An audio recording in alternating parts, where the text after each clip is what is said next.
Episode की start में हम शियाओ और उसके गोल्डन आर्मर को देखते हैं, जो दोनों उस वर्ल्ड में आ चुके थे जहां पर आखिरी बार शियाओ के फादर और गोल्डन आर्मर की फाइट हुई थी। और उसी फाइट के दौरान वो दोनों अलग हो गए थे। तभी से शियाओ के फादर का कोई पता नहीं चल सका। अब इस वर्ल्ड में आने के बाद वो दोनों उस वर्ल्ड को एक्सप्लोर करने लगते हैं, जो कि पूरी तरह से वीरान हो चुका था। और उसे वीरान करने वाला भी वही था जिस डीमन से शियाओ के फादर की लड़ाई हुई थी। गोल्डन आर्मर को तो ये शक होता है कि जिस डीमन से उन्होंने लड़ाई की थी उसकी तरह और भी डीमन होंगे, जिनमें से ही किसी एक ने शियाओ के फादर का किडनैप करके रखा है। इसलिए उन दोनों को उन्हें ढूंढना होगा। तभी शियाओ को वहाँ पर एक कार्ड दिखाई देता है, जो कार्ड शियाओ के फादर का था। ये देखकर शियाओ हैरान हो जाता है। तब उस कार्ड को देखकर शियाओ कहता है, मुझे पूरी उम्मीद है कि मेरे फादर यहीं कहीं है, चाहे इसके लिए मुझे कुछ भी करना पड़े, पर मैं अपने फादर को तो ढूंढ कर ही रहूंगा। जिसके बाद वो वहाँ पर अपने एक कार्ड से पोर्टल बना देता है और फिर वहाँ से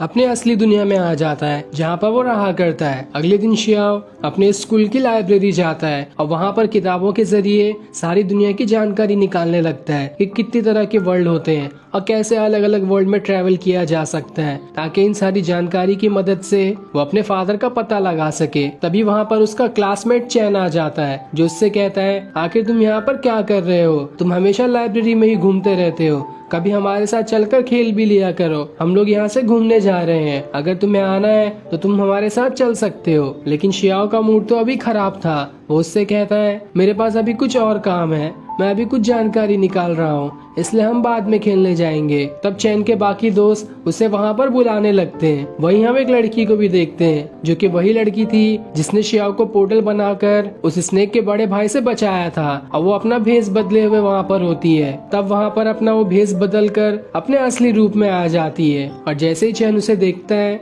वो एकदम हैरान हो जाता है। लेकिन शियाओ उससे कहता है, वहाँ पर कोई नहीं है, ये बस तुम्हारा वहम होगा। इसलिए चैन उस लड़की पे उतना ध्यान नहीं देता। तभी शियाओ को उस किताब के अंदर एक नोट लिखा हुआ मिलता है और जैसे ही वो उस नोट को पढ़ता है वहाँ पर एक कार्ड आ जाता है, जिसके अंदर एक बीस्ट बना हुआ था। और जैसे वो कार्ड उसे दिखता है वो अपने आप ही अनलॉक हो जाता है, जिस वजह से उस कार्ड के अंदर का बीस्ट अपने कार्ड से बाहर निकल कर आ जाता है। ये देखकर शियाओ हैरान हो जाता है कि आखिर ये बाहर कैसे आया, मैंने तो इसे अनलॉक भी नहीं किया। तभी वो बीस्ट वहाँ से भागते हुए सीधा चैन के ऊपर ही अटैक कर देता है, जिस वजह से चैन वहाँ से दूर जाकर गिरता है। और उस बीस्ट को देखकर चैन भी एकदम हैरान था कि आखिर ये कौन है। तब वो बीस्ट एक जोरदार दहाड़ मारता है, जिससे पूरी लाइब्रेरी ही टूटने लगती है और लाइब्रेरी की बुक शेल्फ एक लड़के के ऊपर गिरने वाली थी। लेकिन सही टाइम पर वहाँ शियाओ आकर उस लड़के को बचा लेता है। इधर हम उस बीस्ट को देखते हैं, जिस बीस्ट को देखकर चैन के दोस्त डर गए थे। तभी उनके ऊपर वो बीस्ट अटैक कर देता है, इसलिए वो दोनों वहाँ से उड़ते हुए दूर जाकर गिरते हैं। और उसके इतने जोरदार अटैक की वजह से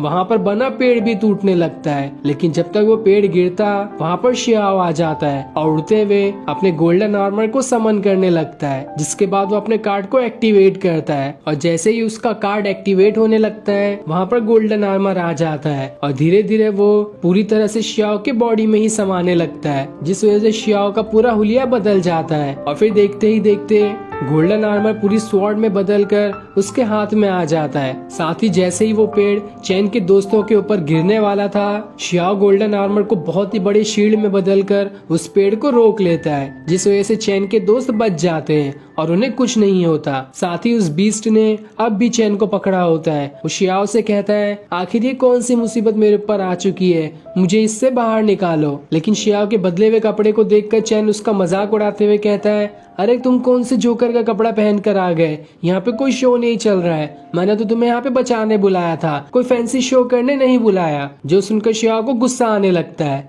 लेकिन फिर भी वो अपने दोस्त को बचाने के लिए अपने कार्ड के कलेक्शन को निकाल लेता है, ताकि किस कार्ड की मदद से वो उस बीस्ट को हरा पाएगा। पर जब तक वो अपना कार्ड ही ढूंढ रहा होता है कि तभी वहाँ पर एक लड़का आ जाता है, जो स्कूल की छत के ऊपर खड़ा था और उसके पास भी कुछ और कार्ड्स होते हैं। जिसके बाद वो अपने कार्ड से एक मार्लिन नाम के घोस्ट को अनलॉक करने लगता है। ये देखकर शियाओ हैरान हो जाता है कि आखिर ये कौन है और ये मुझ पर अटैक करने के लिए मार्लिन घोस्ट को क्यों समन कर रहा है। और जैसे ही वो लड़का उस कार्ड को अनलॉक करता है। देखते ही देखते पूरे आसमान में ही होल बनना शुरू हो जाता है, जो देखकर शियाओ और बाकी एकदम दंग रह जाते हैं कि आखिर ये कौन सी नई टेक्निक है जिससे पूरा आसमान ही फट गया। तब उस आसमान के होल में से बड़े बड़े पत्थर निकलने लगते हैं और फिर वो लड़का उन सारे पत्थर को कंट्रोल करते हुए सभी के ऊपर गिराने लगता है। लेकिन जैसे ही एक पत्थर शियाओ को लगने वाला था, वो अपनी पावर की मदद से उस पत्थर को रोक लेता है। लेकिन तब शियाओ उस लड़के से लड़ने के लिए अपना कार्ड एक्टिवेट करता है और उस कार्ड को एक्टिवेट करते हुए सामने गोल्डन आर्मर की शील्ड लाने की कोशिश करता है। लेकिन इस बार जब वो अपना कार्ड एक्टिवेट कर रहा होता है तो उसका कार्ड एक्टिवेट ही नहीं होता,